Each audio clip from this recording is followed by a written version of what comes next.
मेरे प्यारे विद्यार्थियों, यूट्यूब के आसान ट्रिक चैनल पर आप लोगों का बहुत बहुत स्वागत है। मैं यहाँ पर हिंदी साहित्य के इतिहास से संबंधित कुछ क्वेश्चन लेकर आई हूँ।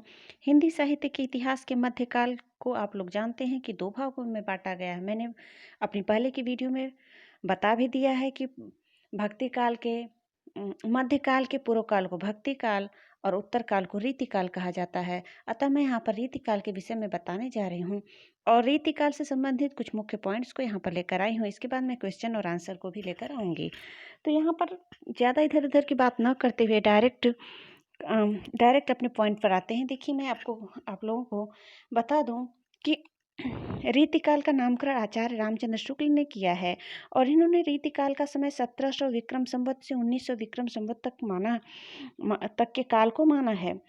और रीतिकाल के लिए जो नाम दिए गए हैं वे इस प्रकार से देखिए, किसी ने रीतिकाल को अलंकृत काल कहा है, तो किसी ने श्रृंगार काल और किसी ने रीतिकाल, और किस ने क्या क्या नाम दिया है यह भी यहाँ पर वर्णित है। देखिए, अलंकृत काल को मिश्र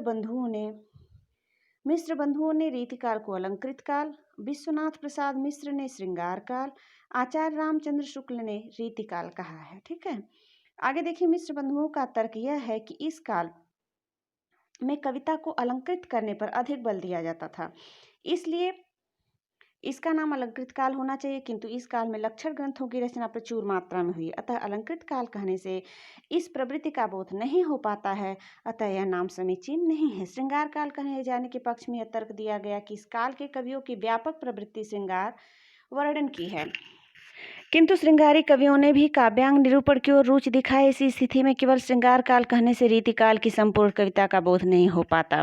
काव्यांग चर्चा इस काल की सामान्य प्रवृत्ति थी और कविगण उसमें वैसा ही आनंद लेते थे जैसा भक्ति काल में ब्रह्म ज्ञान चर्चा में लिया जाता था।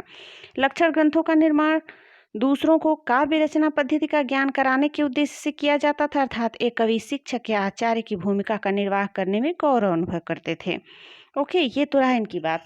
अब आगे देखिए, आगे हम लोग देखते हैं कि रीतिकाल को कितने भागों में विभाजित किया। ओके, देखिए, आप लोग यदि हिंदी लिटरेचर पढ़े होंगे तो थोड़ा बहुत तो जरूर जानते होंगे।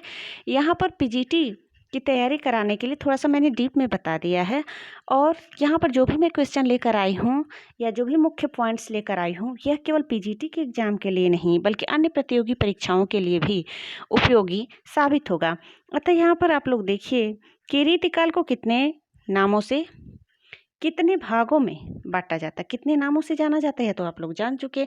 अब यहाँ पर जानिए कि कितने भागों में बांटा जाता है। रीतिबद्ध, रीतिमुक्त और रीतिसिद्ध, इस प्रकार 3 वर्गों में बांटा जाता है। रीतिबद्ध किसको कहते हैं? देखिए, रीतिबद्ध इस वर्ग में वे कवि आते हैं जो रीति के बंधन में बंधे होते हैं, अर्थात जिन्होंने रीति ग्रंथों की रचना की। लक्षण ग्रंथ लिखने वाले इन कवियों में प्रमुख है चिंतामणि, देखिए, चिंतामणि, मतीराम, देव, जसवंत, कुलपति मिश्र, मंडन, सुरति मिश्र, सोमनाथ, भिखारी दास, दुलह, रघुनाथ, रसिक गोविंद और प्रताप सिंह ग्वाल इत्यादि। अब रीति मुक्त देखो कौन है। इस वर्ग में वे कवि आते हैं जो रीति के बंधन से पूर्णतः मुक्त है, अर्थात इन्होंने काव्यांग आप लोग जानते हैं। काव्य के अंग कौन कौन से होते हैं आप लोगों को पता है। काव्य के अंतर्गत रस, छंद, अलंकार तो आता ही है, और अमिधा, लक्षणा, व्यंजना ये सब भी आते हैं।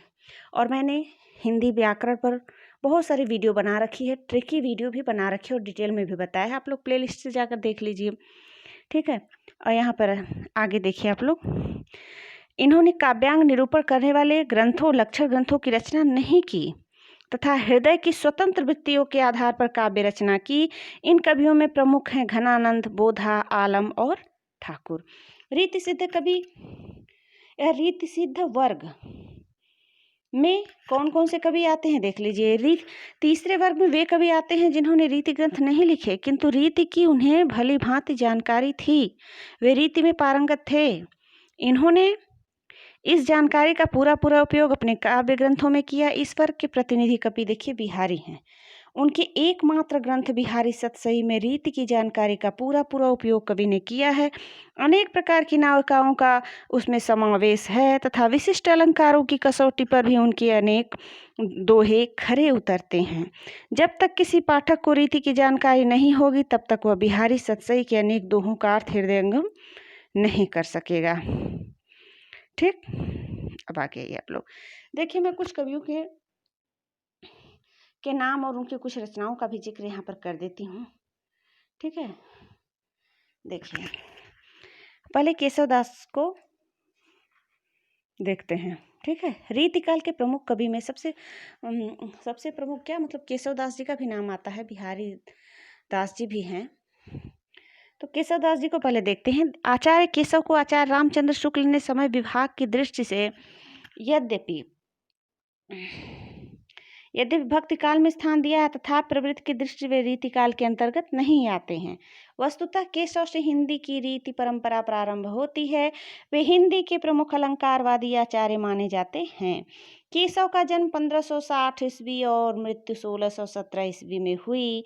ये ओरछा नरेश महाराज राम सिंह के भाई इंद्रजीत सिंह के आश्रय में रहते थे। केशव को अलंकारवादी इसलिए कहा जाता है क्योंकि वे अलंकारहीन कविता को सुंदर ही नहीं मानते थे, ठीक। केशवदास जी को कठिन काव्य का प्रेत माना जाता है, यह भी आप लोगों को पता है। और इन्होंने बहुत कठिन कठिन छंदों और अलंकारों का भी प्रयोग किया है। इनकी रचना रामचंद्रिका, रसिक प्रिया, ये सब हैं, ठीक। तो यहाँ पर आगे देखिए ये क्या कहते हैं। यद्यपि सुजाति सुलक्षिणी सुबरन सरस छवि सुवृत्त यद्यपि सुजाति सुलक्षण सुबरन सरस सुवृत्त भूषण बिंदु न विराजई कविता बनिता मित।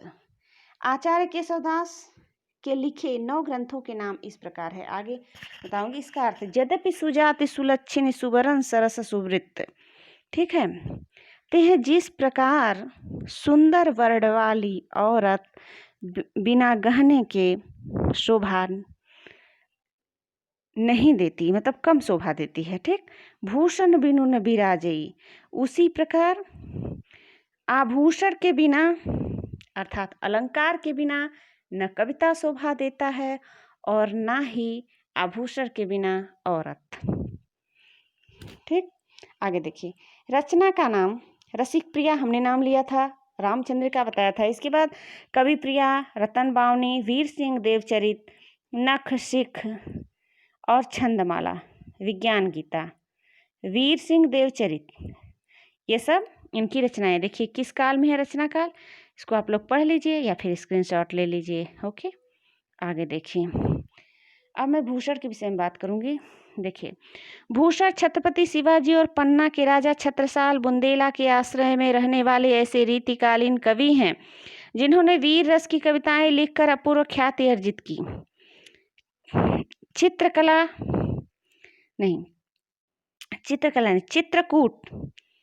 चित्रकूट के राजा रुद्रशाह सोलंकी ने इन्हें भूषण की उपाधि प्रदान की। वे इस नाम से इतने प्रसिद्ध हुए कि इनका वास्तविक नाम किसी को नहीं पता।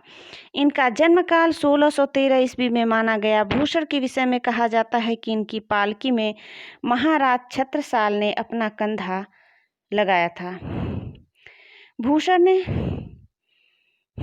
देखिए आगे भूषण ने जिन 2 नायकों को अपने वीर काव्य का विषय बनाए वे अन्याय दमन में तत्पर हिंदू धर्म के संरक्षक 2 इतिहास प्रसिद्ध वीर महाराजा शिवाजी एवं छत्रसाल बुंदेला थे। अतः उनके द्वारा वर्णित प्रशस्तियां रीतिकाल के अन्य कवियों जैसी झूठी खुशामद नहीं थी, अपितु भूषण के उद्गार सारी जनता के हृदय की संपत्ति बन गए। आचार्य शुक्ल के अनुसार इन 2 वीरों का जिस उत्साह के साथ सारी हिंदू जनता स्मरण करती है उसी की व्यंजना भूषण ने की है। वे हिंदू जाति के प्रतिनिधि कवि हैं, ठीक है। बाकी भूषण ने शिवराज भूषण, शिवा बावनी की रचना की, ठीक है। ये सब भूषण जी की रचना है। आगे देखिए बिहारी जी को देखते हैं। अच्छा बिहारी जी के विषय में यहाँ पर तो नहीं बताई हूँ, यहाँ पर मैंने स्कैन नहीं किया है, लेकिन ठीक है अगली वीडियो में बताऊंगी। वीडियो ज़्यादा लंबी हो जाएगी तो फिर आप लोग उबने लग जाओगे। मैं अभी छोटी छोटी वीडियो आप लोगों की सुविधा की दृष्टि से लेकर आई हूँ। मैं चाहूँ तो 1 घंटे की वीडियो बना सकती हूँ, लेकिन मुझे लगता है कि अभी मैंने प्रारंभ किया है पढ़ाने का और आप लोग ज़्यादा जुड़ भी नहीं रहे हो, इंटरेस्ट भी नहीं दिखा रहे हो।